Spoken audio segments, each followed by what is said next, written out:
Hey everyone, welcome back to Humble Heart Horsemanship. It is time for ride number 8 of the Turkey Trot Challenge. Gemini is all tacked up, and what happened just like literally under 5 minutes ago is there were a ton of deer in the front yard, and they were there for a few minutes, but this guy did not notice them until they moved a little bit, and then he had a really big spook and he pulled back super hard on the trailer. He's still tied, so I'm really glad that he didn't spook and then pull back super hard and learn that he could get free. So that was good. My quick release knot stayed intact. And then after he had his big spook, he calmed down really quickly, and that's kind of how Gemini is. Like, he'll have a big spook occasionally, and then he just comes like right back to being calm. So I'm kind of glad that he's a horse that doesn't stay spooked for a long period of time after he has a little episode. It looks like someone's doing okay now. Look how cute he is, you guys. Oh my gosh.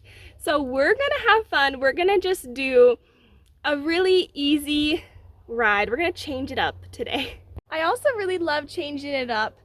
When you're riding horses, it's really important to keep them interested in what you're doing and don't be too predictable. We want to keep them focused on us and interested in what they're doing and just kind of always wondering what's coming next. So we have been doing a ton of arena riding, as you guys can tell from our past 7 rides for the Turkey Trot have all been in the arena, and that's kind of for a lot of reasons. But today we're gonna venture out of the arena and just kind of do something easy, not work on anything in particular, and just kind of enjoy each other's company. So let's go.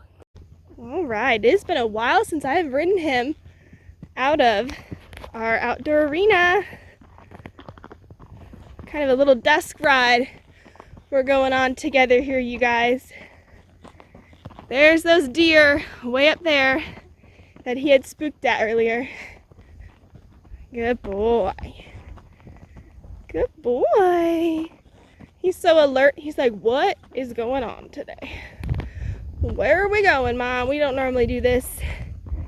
This is our dog play area because we board dogs here. So he's checking that out. Like, what the heck? Good boy.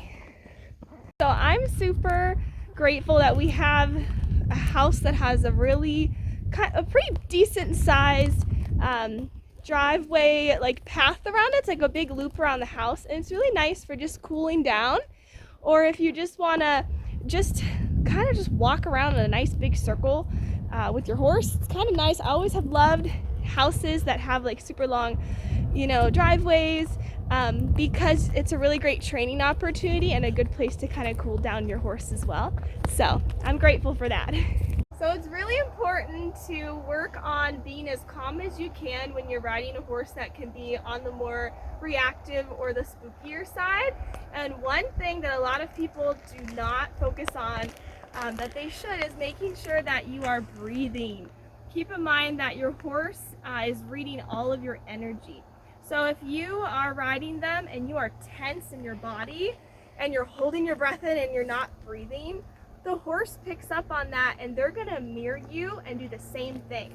So with him, he can be a pretty spooky horse, especially if he's in a environment that's kind of new to him. So I'm always focusing on breathing out, making sure I'm not tense and holding on to the reins tight, because he's gonna feel all of that and he's gonna be a lot more reactive than if I'm just up here breathing. Also, singing can be a really good way to keep yourself relaxed and breathing, as long as you're not like singing like rock metal, I guess. But singing can be really helpful too, and kind of will keep your nerves down if you're feeling kind of tense and anxious yourself. Also really important when you are trail riding to take note of the footing, your surroundings, and being aware of your environment so you can help your horse have the most successful time when you are riding out of the arena. So like right now, Gemini's walking pretty slow, and he's walking slow because I took notice that, this is gravel. He just got trimmed about a week ago. Not that my farrier trims him too short and that his soles are sore, but keeping in mind that he's barefoot, that is the reason why he's walking kind of slow on the gravel, because it's not as comfortable for him.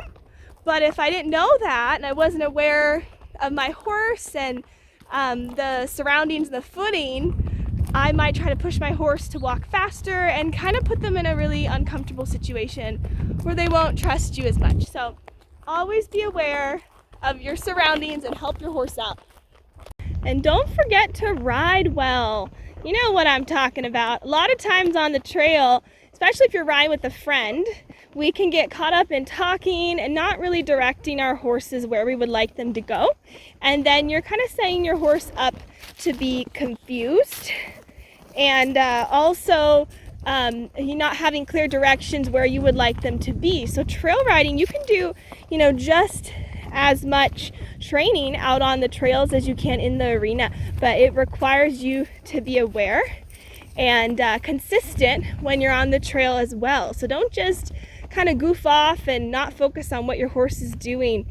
It's really our job to set the horse up for success, and we do that by guiding our horse and being a clear leader for the horse, because that's what they're looking for.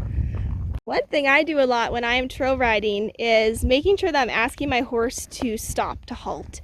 Because if you just ride your horse out on the trails super forward and you never ask them to halt, you might be creating a horse that associates the trails with always being super forward. So don't forget to ask them to halt, listen to you, and don't just keep going and going. We want to make sure that the brakes are still working. This is our long driveway. Our driveway is a true Wyoming country driveway that is in need of some assistance, as you can probably tell. But it's a nice driveway, not super long, but I like to walk down it sometimes with Gemini. Good boy. Don't forget lots of praise as well. Always want to praise our horses.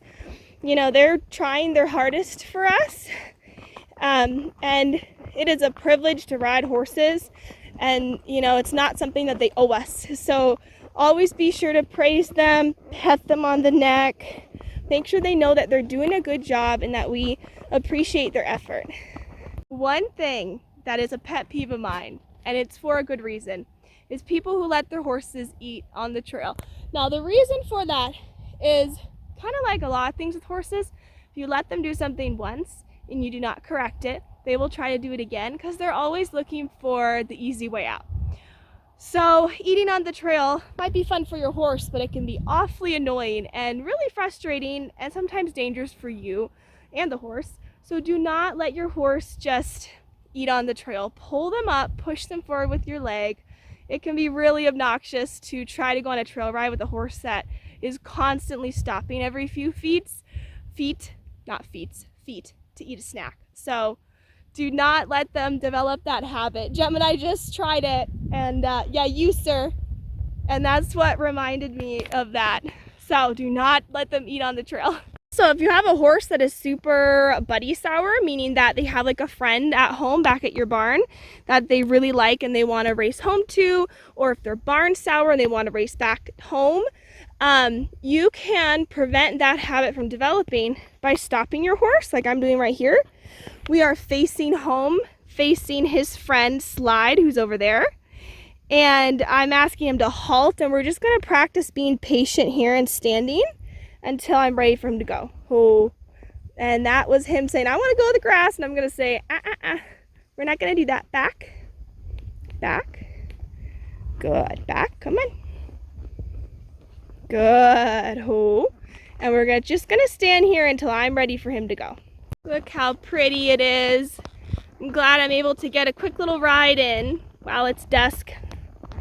Everything's kind of dark, you guys. I'm sorry. It's just the sun went down over the hill over there, and now it's pretty darn dark.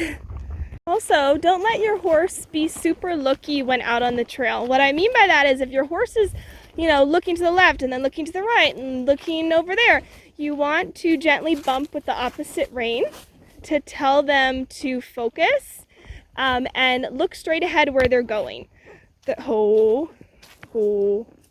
There's no reason for your horse to be looking everywhere, left and right. They need to focus on where you are taking them, where they're going, because they have a job to do. oftentimes if they're looking left and right, they're kind of looking for something to spook at, and they're not always super focused. So you can gently bump with the opposite rein and tell them to look straight. That is a trick that is super duper helpful. Oh, someone's pawing. Super duper helpful for horses that can be really looky out on the trail, and you can prevent them from being spooky as well. I feel like I'm always kind of talking to him. I'm always saying easy, and I'm half halting to keep his focus on me, to keep him balanced, to keep him listening. That's all super duper helpful stuff that you can do. Also, don't forget to lean forward a little bit when you are going uphill to help shift your weight as the rider, to help your horse get up a hill. And when you're going downhill, you want to just tip back your shoulders a little bit, not lean back super hard, but just kind of lean back a little bit to shift your weight to their hind end to help them balance as they go down the hill. So as you guys can probably see, we have these super big railroad ties. They're essentially like oversized ground poles. And you can make trail obstacles out of just about anything. For example, these railroad ties are in our parking lot for our dog boarding facility. And I like to walk Gemini over them. One thing you always want to do, good boy Gemmer, he's so cute, you guys, look at him, he's being good, standing still. He got some of the antsy energy out of him by walking around a few times. But make sure that when you are out on the trail and you're going over any obstacle, that you always put your hands forward just a little bit, or your hands, if you're using direct reining with one rein in each of your hands. But look at that yawn. Good boy, you're doing so good. Yes, you're doing very good. When you gently put your hand or your hands forward, you actually are allowing your horse to stretch their neck and take a step over whatever you would like them to step over. So it's a good way to encourage and let your horse take a step over what you would like them to walk over. So I'm gonna look to my left, hands forward just a little bit. Gemini's like, I don't know how to do this, what the heck? Yeah, good boy. Just a little bit. Good boy. Also, it's super important to pay attention to your horse's body language. So ears forward mean that they're alert and paying attention to something in front of them. And you see Gemini's ears are pitched forward and he's looking straight ahead. And if you guys look, there's deer. Deer is pretty much the only thing that Gemini will, yep, his ear's back. He's listening to me. It's pretty much the only thing that he will have a big spook over, are deer, especially if they jump out of places where you're not expecting them. And I don't blame him, because I always jump when they do that too. But be sure to pay attention to your horse's body language. A lot of times before your horse will spook, you can feel it in the horse's body. And if you're not focusing, sometimes you might fall off or have a little bit worse of a spook because it kind of catches you off guard.